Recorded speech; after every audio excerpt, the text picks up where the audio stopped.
estas 7 iglesias representan las 7 iglesias, los 7 tipos de iglesias, 7 tipos de creyentes, sí, ¿no? La iglesia de Esmirna es la iglesia que sufrirá persecución, la de Pérgamo, la que tenía que arrepentirse, la de Tiatira, la iglesia que tiene una falsa profetisa, la iglesia que se había quedado dormida es la de Sardis, la de Filadelfia, la iglesia que había soportado pacientemente, y la Odisea, la iglesia con una fe tibia, ¿no? Falta la de Éfeso, obviamente, que vamos a hablar de ello, ¿no? Ahora, también los estudiosos de la Biblia se han dado cuenta que estos mensajes a las iglesias implicarían, podría ser los 7 etapas de la iglesia en general a través de la historia. Entonces hay quienes dicen, bueno, en el primer siglo la iglesia de Éfeso, a partir del siglo III hasta total la iglesia tal. Bueno, hay quienes lo asumen así. Y yo creo que no está mal poder hacer eso. Pero a mí me gustaría más ir a cada iglesia y ver cada mensaje, porque viendo y estudiando específicamente cada uno de estos mensajes podemos encontrar en nosotros mismos qué es lo que el Señor puede ver bien y qué es lo que el Señor desea que cambiemos. Podemos identificarnos, ¿verdad? La cuestión es sentirnos identificados, es, por ejemplo, hacernos un escáner. A ver, cada uno de... cuando no somos tan jóvenes, los médicos quieren que cada año pasemos por su consultorio y nos hacen hacer una analítica, una radiografía de tórax, un electrocardiograma, ver cómo estamos, ¿no? Cómo seguimos. Eso nos da unas pautas de cómo estamos físicamente. Bueno, yo creo que con las cartas de la Iglesia del Apocalipsis podemos tener una analítica de nuestra vida espiritual. Un escáner completo de nuestra vida, ¿verdad? Exacto. Sabemos que la palabra confronta también. Leemos y nos identificamos con muchas partes de la palabra. Es que es precisamente eso, ¿no? Porque precisamente lo que hace el Señor a cada una de estas iglesias es que le muestra las cosas favorables, pero le habla de las que tiene que afirmar o cambiar. Le hace abrir los ojos, porque en algunas de las iglesias le dice, mira, tú piensas que o tú crees que, pero realmente eres esto. Exacto. Entonces, quiero invitar a todos los amigos que nos están escuchando y viendo, y a aquellos que nos van a ver también por las redes sociales, porque gracias a Dios a través de las redes sociales hay mucha gente que después ve y nos escribe, que prestes atención. Hay una frase que se repite que es, el que tiene oídos, oiga. Sí, es una apreciación, es una forma de decir de que debemos prestar atención. Entonces, presta atención espiritualmente, no pensando en esta palabra es para fulano, no, pensando en, Señor, háblame a mí para ver cómo estoy. Señor, ¿qué es para mí? Exacto. Entonces, si te parece, puedes leer Efesios capítulo 2 del versículo 1 al 7. Efesios capítulo 2, versículo del 1 al 7. Y Él os dio vida a vosotros cuando estaba... No, perdón. Error mío. Estamos hablando de la iglesia de Éfeso. Entonces me fui al libro de Efesios. No. Sí, Apocalipsis, Apocalipsis capítulo 2. Vale, Apocalipsis capítulo 2, versículo 1 al 7.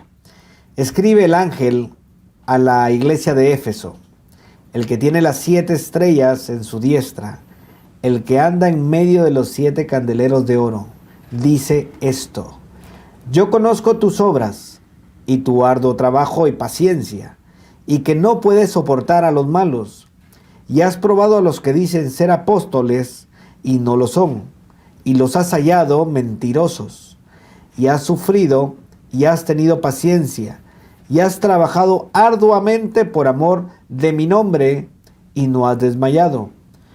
Pero tengo contra ti que has dejado tu primer amor. Recuerda, por tanto, de dónde has caído y arrepiéntete y haz las primeras obras, pues si no, vendré pronto a ti y quitaré tu candelero de su lugar, y si no te hubieres arrepentido. Pero tienes esto, que aborreces las obras de los Nicolaitas, las cuales yo también aborrezco. El que tiene oído, oiga lo que el Espíritu dice a las iglesias. Al que venciere, le dará a comer del árbol de la vida, el cual está en medio del paraíso de Dios.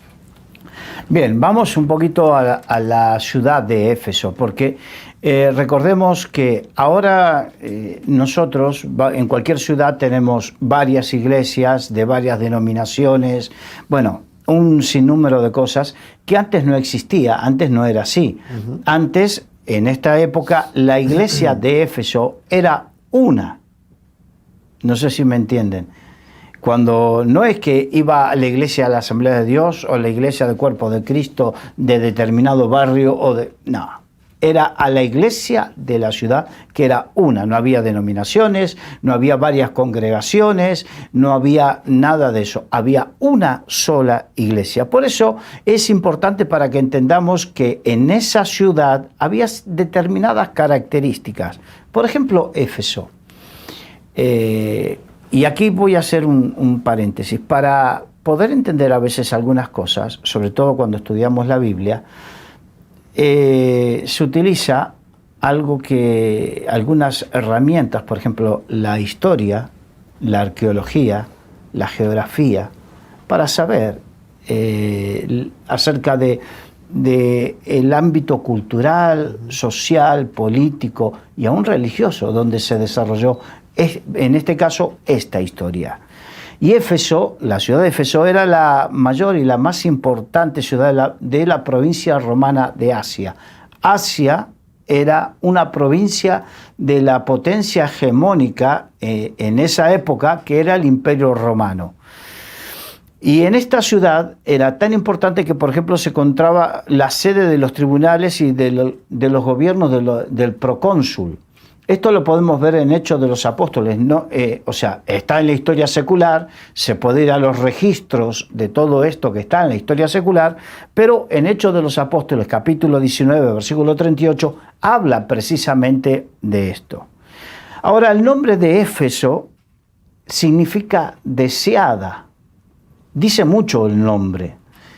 Y la ciudad era conocida como la luz de Asia, por lo tanto no era una ciudad triste o una ciudad, ¿cómo te puedo decir? Pequeña e insignificante. Era una ciudad importante.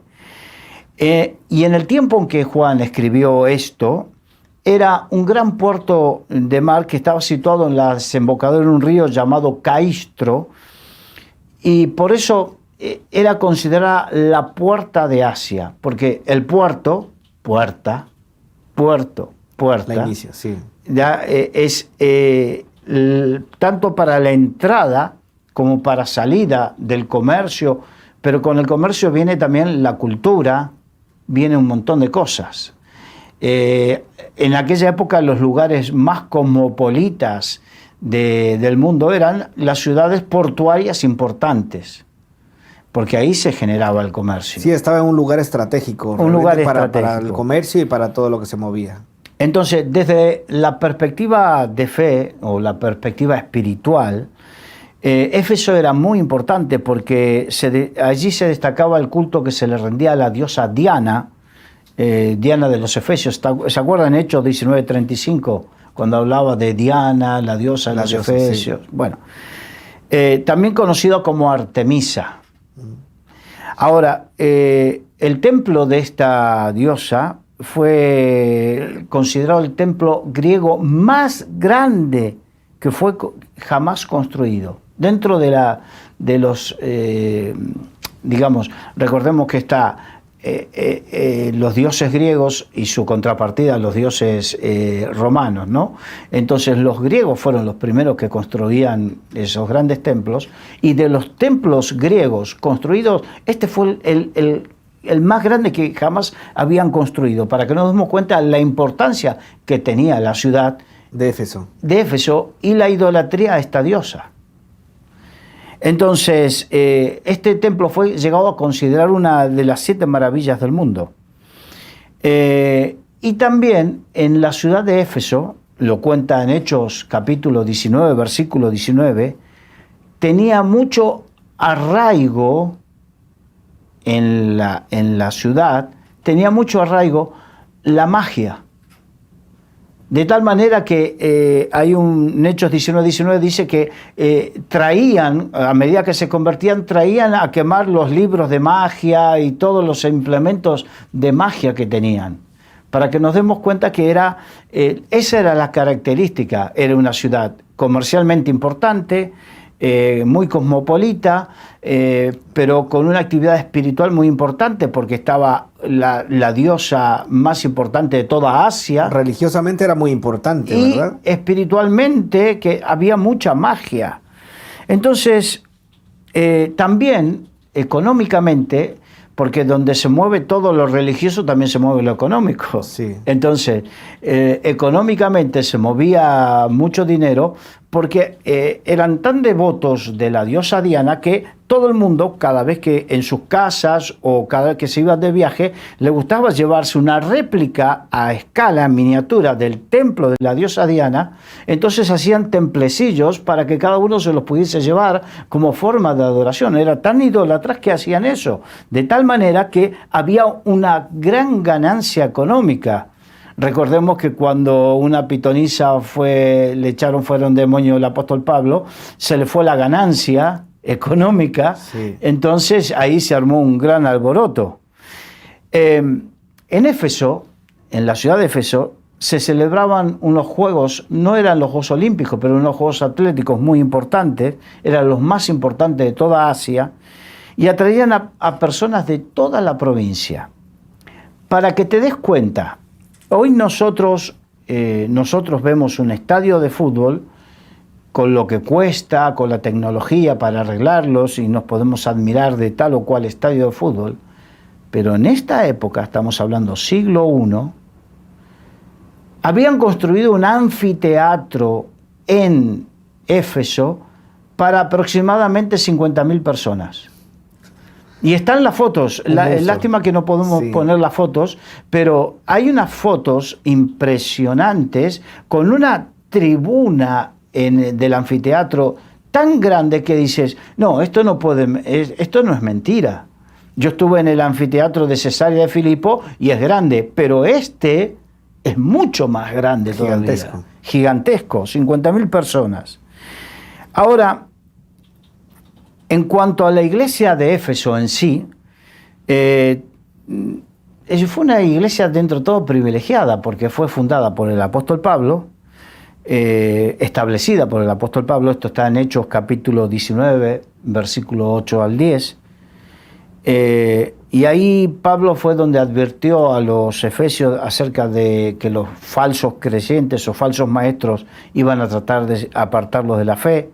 Hechos 20, 29 y 31. Y estos falsos maestros llegaron a causar grandes problemas, pero la iglesia de Éfeso lo resistió.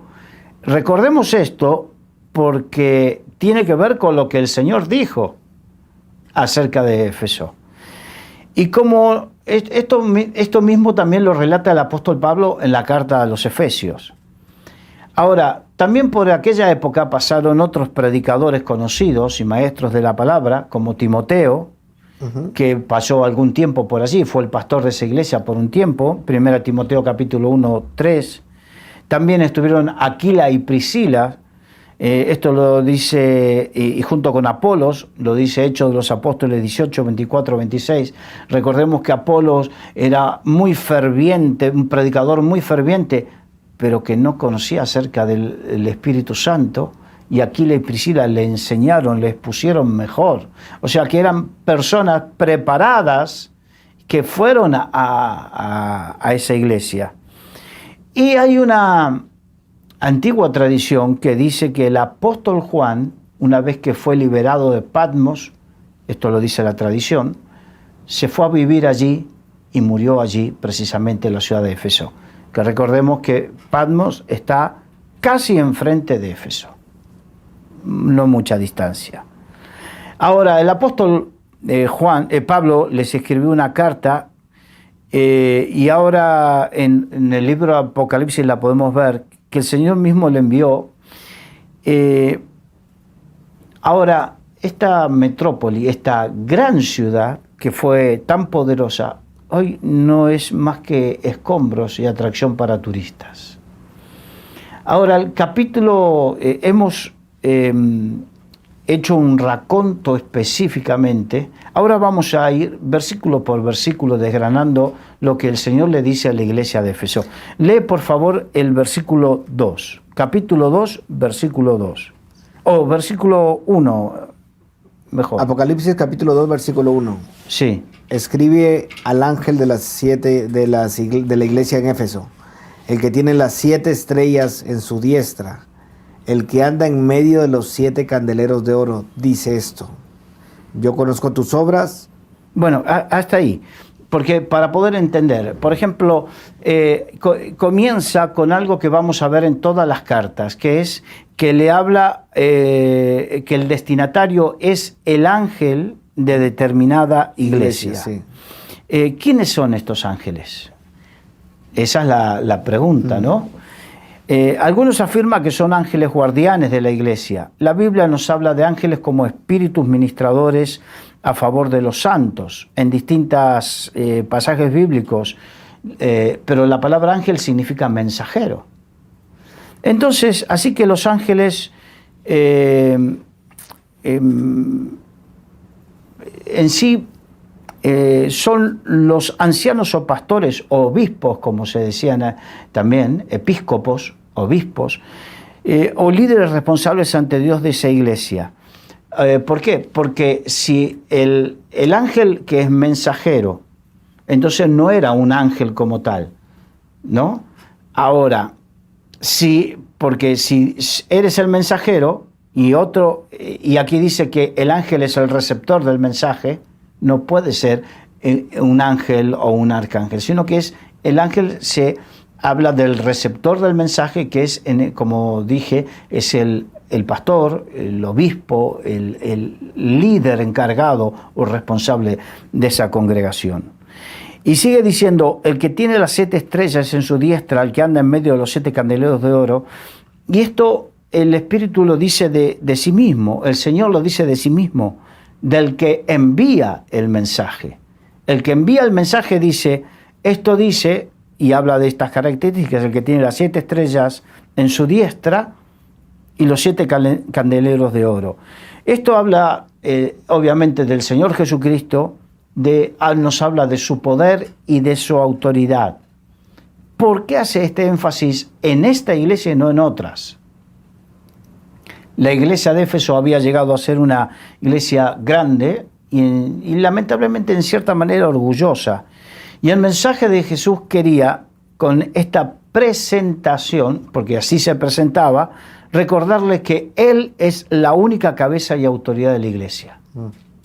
Qué importante que cuando Dios nos permita crecer, que sepamos que el crecimiento viene por parte de Dios y no por nuestro esfuerzo o nuestra sabiduría o lo guapo que somos, no. O capacidades. O capacidades. Por lo tanto, nunca te creas nada, porque el Señor, si no, te lo va a recordar como aquí se lo recordó. Que si has crecido es por su gracia. Y si te has desarrollado y hay dones y talentos en ti, es por su gracia. Nunca te lo creas que es por ti. Porque si no, el Señor va a tener que recordártelo como aquí se lo recordó a la iglesia de Éfeso. Ahora sí, vamos con el versículo 2 y 3, por favor. Apocalipsis capítulo 2, versículo 2 y versículo 3. Yo conozco tus obras y tu arduo trabajo y paciencia, y que no puedes soportar a los malos, y has probado a los que dicen ser apóstoles y no lo son, y los has hallado mentirosos. Y has sufrido y has tenido paciencia, y has trabajado arduamente por amor de mi nombre, y no has desmayado.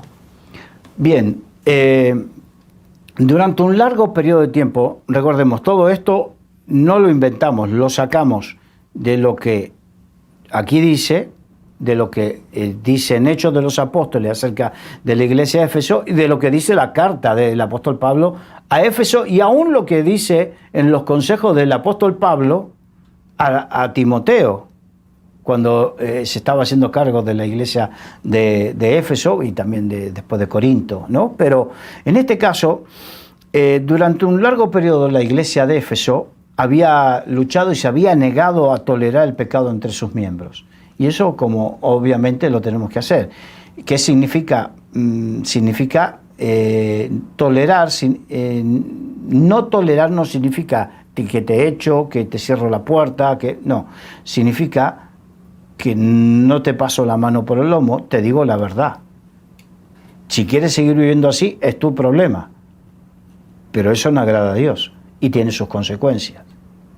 No como en muchos sitios que dicen, bueno, no hay problema, con tal que des tus diezmos o tus ofrendas u otras cosas similares.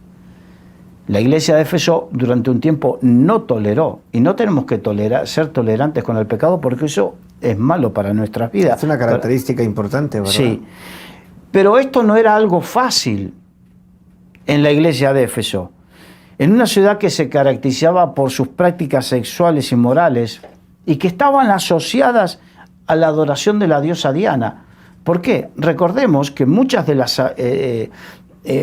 deidades de la antigüedad tenían sacrificios y adoraciones y sus sacerdotisas eran prostitutas que, digamos que con su ejercicio sexual se considera que estaba adorando esas deidades.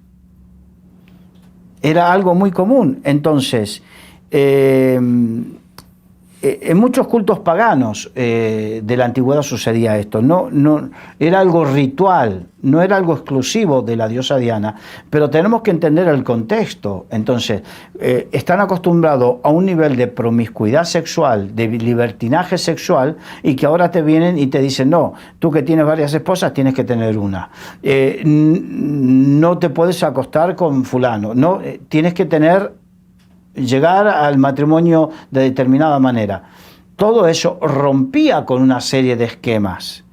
Actualmente vivimos en una época que se haya muy difundido y tolerado el pecado y la inmoralidad sexual en todas sus formas y variantes.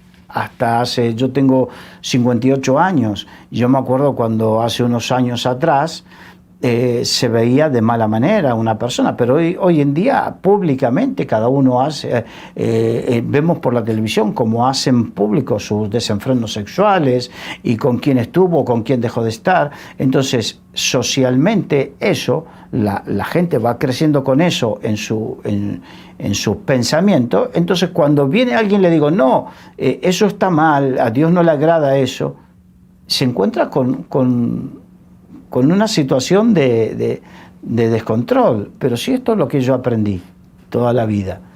Entonces, repito, se la tolera y hasta en algunos casos se retuercen los versículos bíblicos con interpretaciones equivocadas para justificarlos. La iglesia de Éfeso no lo hizo, luchó contra eso. Y nosotros hoy en día tenemos que aprender de esto a luchar contra eso. Y como estamos escaneando nuestra vida ¿estás luchando contra lo que sabes que la Biblia, que Dios dice que está mal, que es pecado? ¿Estás luchando contra eso o lo estás tolerando en tu vida? Ese es el escáner. Ese es el escáner. Y está muy claro, ¿verdad? Porque sí. Al final en las iglesias actuales, lamentablemente en muchas, se ha diluido la verdad con tal de acaparar más gente. Y mira, estamos llenos y somos tantos y ahora lo importante es el número. El mensaje de la santidad no se puede negociar. No, porque sin santidad nadie verá al Señor. Eso es innegociable. Ahora, el Señor también hace reconocimiento a la iglesia de Éfeso, que es bueno que sepamos reconocer la labor de los demás. Muchas veces en las iglesias el gran problema de que tu gente se desmoraliza es que no sabes reconocer, solamente reconoces lo que tú haces, no lo que hacen los demás. Pastor, si Dios puso gente a tu cargo, reconoce la labor que hacen. Felicítale, así como también los corriges, felicíteles. Dios hizo lo mismo con la iglesia de Éfeso. La iglesia de Éfeso la corrigió, pero también la felicitó. Le dijo lo bueno, porque eso alienta a la gente. Tu vara y tu callado me infundirán aliento. Las dos cosas. Si tú eres solamente de la vara, te estás pasando. El equilibrio, no tampoco solamente callado. Tu vara y tu callado. El equilibrio de Dios se manifiesta aquí, donde le recrimina algunas cosas, pero le reconoce también las otras. Una de cal y una de arena, dicen aquí. Claro. Entonces, tenemos que aprender este tipo de cosas. Y le reconoció su arduo trabajo. Y aquí es donde tenemos que aprender nosotros. ¿Estamos trabajando arduamente para el Señor? Arduo trabajo. Dios no bendice la pereza. Dios no bendice la comodidad. Dios bendice. Por eso muchas veces yo no me gusta criticar a alguien que tenga cierto éxito, porque el éxito no viene por tomarse un café con leche. El éxito viene cuando hay arduo trabajo y gracia de Dios. Hay una recompensa, sí. Entonces, yo soy tengo temor de Dios. Entonces, la paciencia. Pacientemente esperé en Jehová. Porque la fe y la paciencia van juntos. Si no hay paciencia, porque no hay fe. Es que yo tengo mucha fe, pero no tengo paciencia. Bueno, entonces si no tienes paciencia, tu fe no es completa. Porque la fe es completada por la paciencia. Discúlpeme, no lo digo yo, lo dice la Biblia. Resistencia al pecado, esa es la otra cosa. ¿Cuánto resistimos al pecado? ¿Cuánto luchamos en contra del pecado? ¿Cuánto batallamos en contra del pecado? ¿Cuánto amamos a los demás para decirles la verdad con respecto al pecado? Y cuando tú mencionas resistencia, me viene a la mente un versículo que dice: y resistiréis al diablo, ¿verdad? Y él huirá de vosotros. Exacto. Y la palabra resistir significa estar en oposición. En oposición. Ahora, también habla de examinar cuidadosamente las doctrinas para no ser engañados por los falsos apóstoles.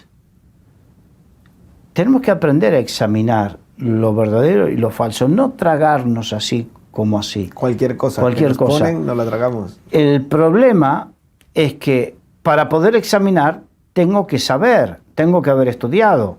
Así como un empleado, bueno, ahora ya no hay taquillas en los bancos donde te reciben, pero antes un empleado bancario tenía que conocer muy bien los billetes verdaderos.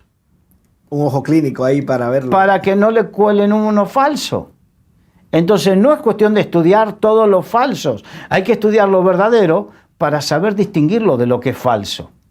Y déjame hacer un paréntesis con esto. Como están los medios de comunicación ahora y todo el acceso que tenemos de información a través del internet, recibimos muchas informaciones, o vemos vídeos, o vemos prédicas, y si no tenemos ese discernimiento, puedo tragarme cualquier cosa. Claro, pero para eso tenemos el Espíritu Santo que nos ayuda, para eso tenemos hermanos mayores a los cuales consultar. El otro día estuve en una boda y en esa boda me encontré con un hermano y aprovechó para hacerme algunas consultas. Tenemos hermanos mayores y entonces lo que yo pude, dentro de lo que conozco y lo que sé y lo que creo, le evacuó esas dudas. Pero hay formas de no tragarse las cosas. Entonces, hay que examinarlo. La Biblia dice examinarlo todo y retener lo bueno. Lo dice la Biblia. No es algo que se nos ocurre ahora a nosotros. Y por otro lado, sufrimiento paciente y sin claudicación. Tenemos que aprender a sufrir. Estamos en una época, sobre todo aquí en España se dice que estamos es la época de la gente de cristal. que enseguida se ofende, enseguida se rompe, enseguida se quiebra, que antes la gente era más dura, más aguerrida. Tenemos que aprender, y en las iglesias pasa mucho porque se enseñó cosas de que ven a Cristo y se te van todos los problemas y el sufrimiento. Mentira. Para de sufrir, dicen algunos. En la Biblia dice, Jesucristo dijo, en el mundo tendréis aflicción, pero no temas, yo he vencido al mundo. Y el apóstol Pablo dice, sufre penalidades como buen siervo de Jesucristo. Como buen soldado, sí. Como buen soldado. Tenemos que aprender que el sufrimiento es parte de nuestra vida cristiana. Y no llorar como una Magdalena, porque hay gente que dice, desde que me bauticé o de que vine al Señor, me ocurre esto y me ocurre el otro. ¿Y qué esperabas? ¿Que el diablo te ponga la alfombra roja? Sí. Que no, es así, estamos en medio de esta lucha espiritual. Ahora, siguiendo, el apóstol Pablo había elogiado a la misma iglesia, a la iglesia de Éfeso, por su amor a Dios y al prójimo. Esto está en Éfeso capítulo 1:15. Ahora, lee el versículo 4. Apocalipsis capítulo 2, versículo 4. Pero tengo contra ti que has dejado tu primer amor. Bien, ¿qué había sucedido para que esta iglesia que había recibido estos elogios de parte de Dios, los que hemos mencionado anteriormente, ahora se encuentra en esta situación donde el mismo Señor le recrimina que había perdido el primer amor?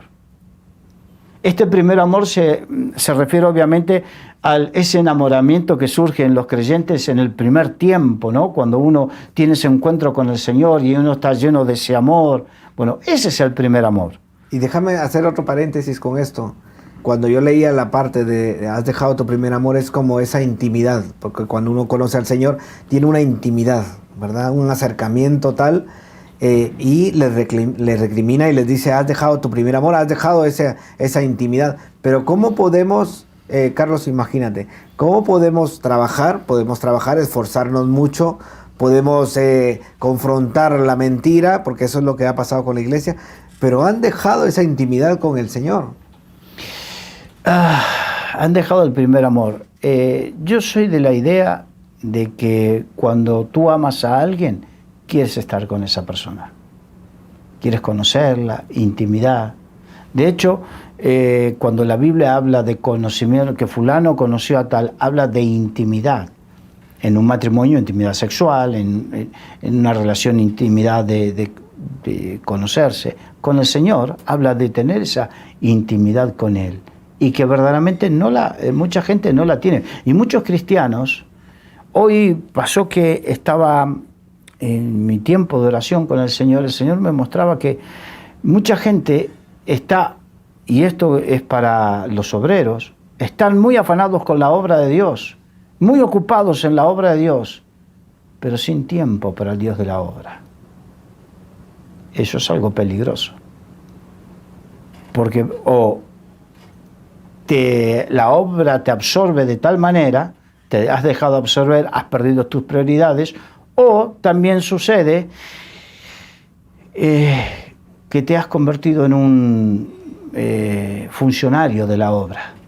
Un profesional. Un profesional. Y entonces uno pierde ese primer amor.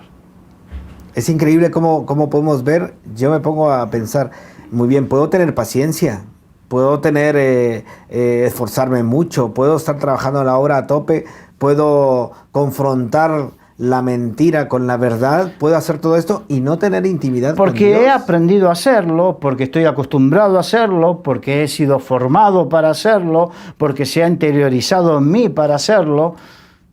Y no digo que esté mal, pero si pierdo la fuerza motora a todo esto que es mi relación con Dios, ahí está el problema. Ahora, para muchos de los fundadores de la iglesia, para este momento, muchos de los fundadores de la iglesia habían muerto y la segunda generación de creyentes ya no tenía el mismo fervor espiritual.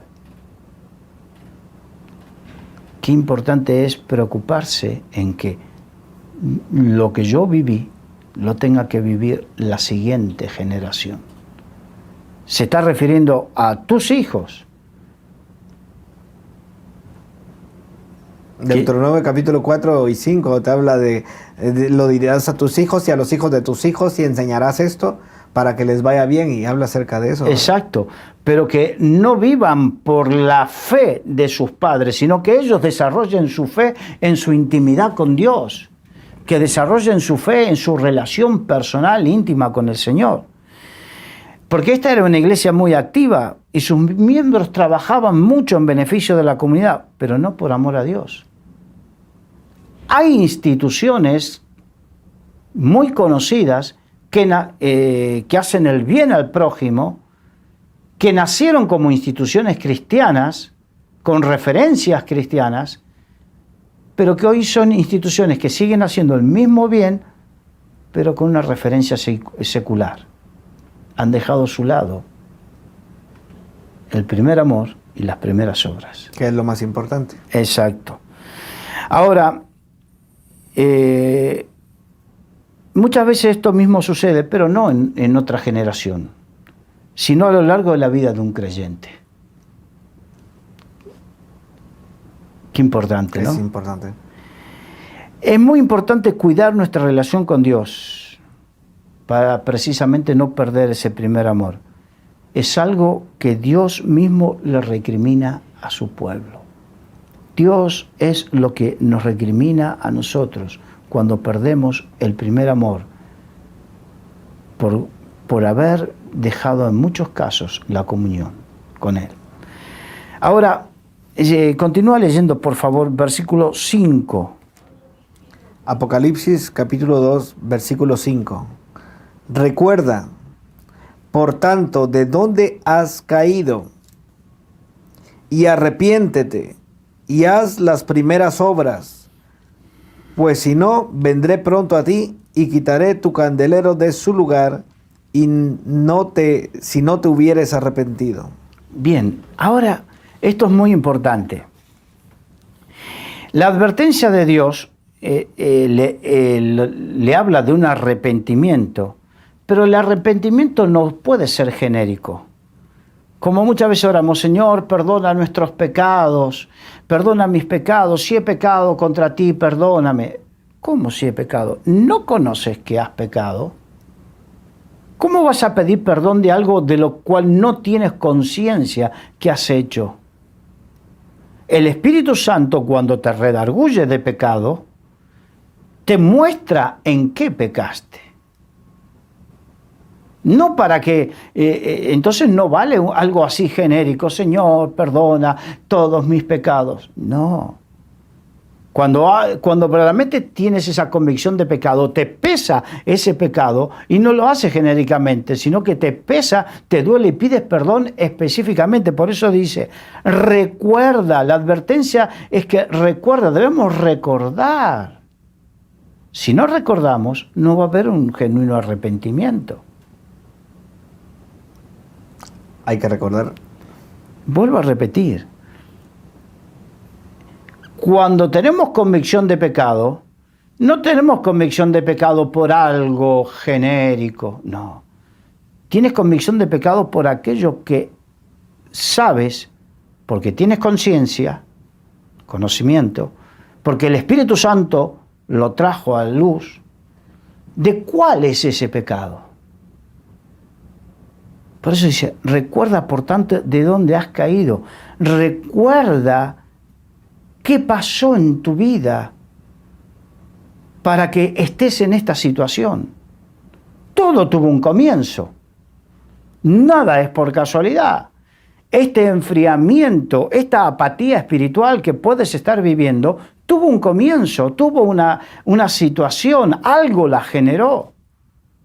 Has tomado malas decisiones, te dejaste llevar o influenciar por gente negativa, te juntaste con quien no debía juntar, has sido desobediente a los consejos, algo ha sucedido que te llevó a vivir esa situación. Por eso recuerda, o sea, el Espíritu Santo te lo lleva a recordar y arrepiéntete de eso. Pide perdón, humíllate y pide perdón. No vale de esa de pido perdón. Yo escuché a ver, gente que dice, pido el perdón, Señor, 1 y 1000 veces. puede sonar muy, pero en verdad no significa nada. Porque cuando pides perdón y tienes esa convicción, pides perdón una sola vez y el Señor te perdona y la sangre de Cristo te limpia y borra ese pecado. Pero cuando hay un genuino arrepentimiento, una sola vez, no algo genérico. Creo que quedó claro, ¿no? Es muy claro. Entonces, pídele al Espíritu Santo que te hable, que te muestre, que te revele, Él que te lleva a toda verdad, que te muestre dónde has caído, dónde fue el momento crucial en que comenzó a desbarrancarse tu vida. Y el mensaje está muy claro, ¿verdad? Del tema de arrepentimiento. Cómo Dios le dice arrepiéntete y recuerda, que es lo que dices tú, de dónde has caído, buscar el origen. Exacto. Esto me hace acordar cuando Eliseo hizo flotar el hacha, dice en la Biblia, ¿no? Sí. Pero no la hizo flotar en cualquier parte, sino cuando le dijeron los discípulos que el hacha, y que decían, ay, el hacha que era prestada. Entonces, Eliseo fue y dijo, muéstrame dónde es que cayó. No fue a cualquier parte del río. Muéstrame dónde, en el sitio. Y ahí hizo flotar el hacha. Dios puede hacer revivir la gracia, la unción que Dios dio sobre tu vida, el llamado, el gozo. Pero tienes que arrepentirte, pero no genéricamente, sino que tienes que saber de qué. Hay que ser exactos, hay que ser muy, muy, muy claro. Pero no por la exactitud en sí misma. Porque hay gente que puede recordar, pero no tiene el arrepentimiento. La cuestión es que si hay verdadero arrepentimiento, entonces tú sabes de qué te vas a tener que arrepentir. Porque ese pecado te tiene que pesar. Te pesa eso que hiciste y le pides perdón. Si no tenemos puede ser un arrepentimiento ficticio. No sé si me entiendo. Está muy claro. Ahora, que el Señor quite el candelero de ti, significa que este acto de alumbrar, un candelero es para que alumbre, y cuando Dios nos da de su espíritu, de su unción, nos hace alumbrar, y eso que nos dio Dios a nosotros como su iglesia, puede ser quitado.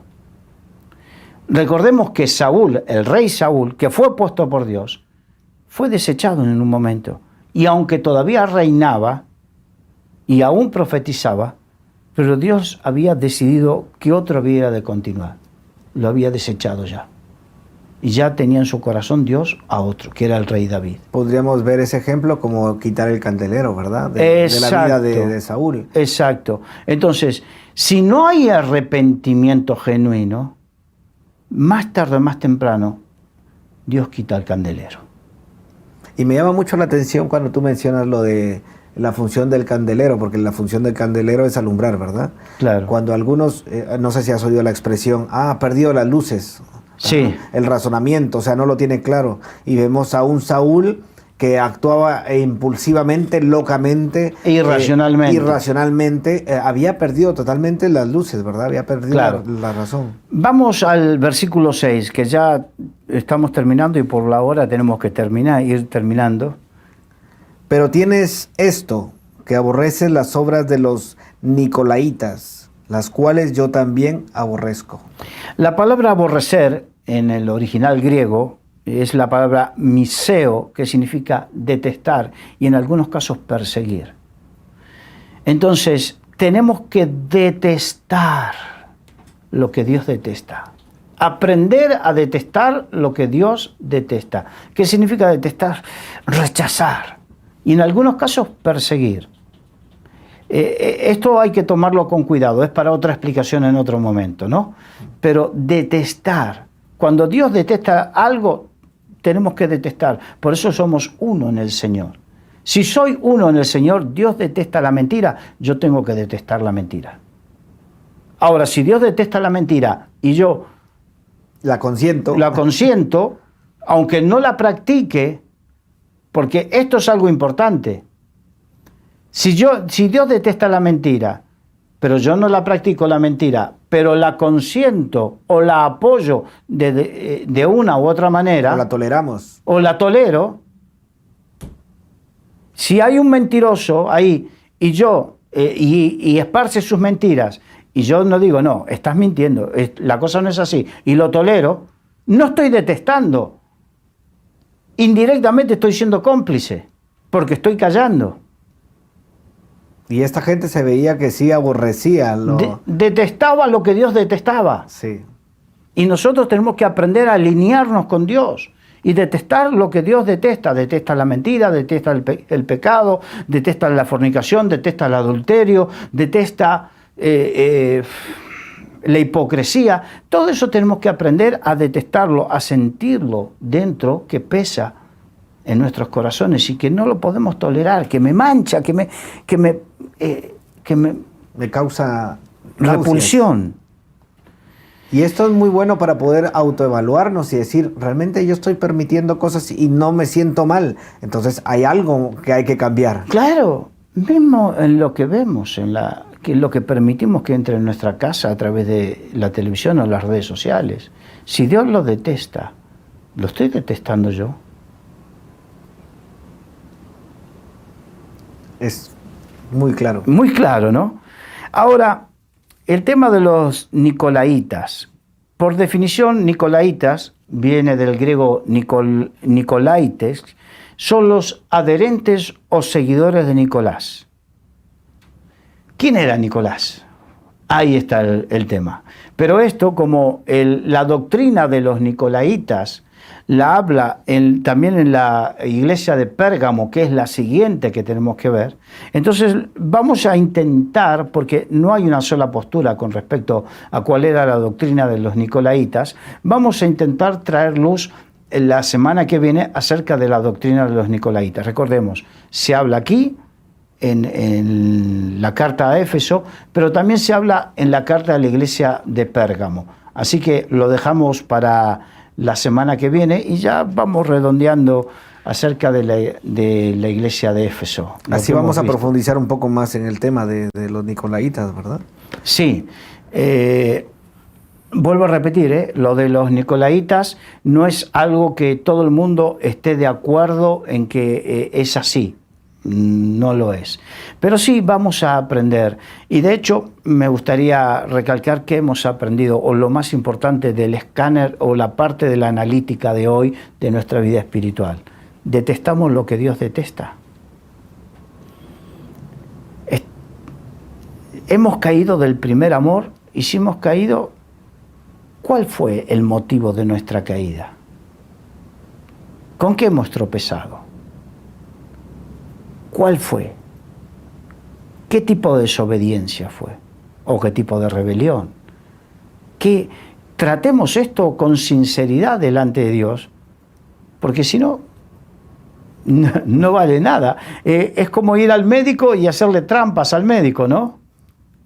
¿De qué vale que le hagas trampas y truques las analíticas si después... Un autoengaño es eso. Es un autoengaño, ¿no? Como los futbolistas o los deportistas cuando tenían que ir a orinar para que le hagan el control antidoping, bueno, hacían trampas, pero ahí, bueno, era otro tipo de trampa, pero cuando yo le hago trampas al médico con lo mismo, lo que hago es me estoy engañando a mí mismo. ¿Por qué? Porque verdaderamente el médico se queda contento porque no sabe. Pero el daño es para ti. Pero el daño es para mí, porque el mal está en mí. De la misma manera, estoy siendo sincero con Dios, estoy buscando la verdad de Dios.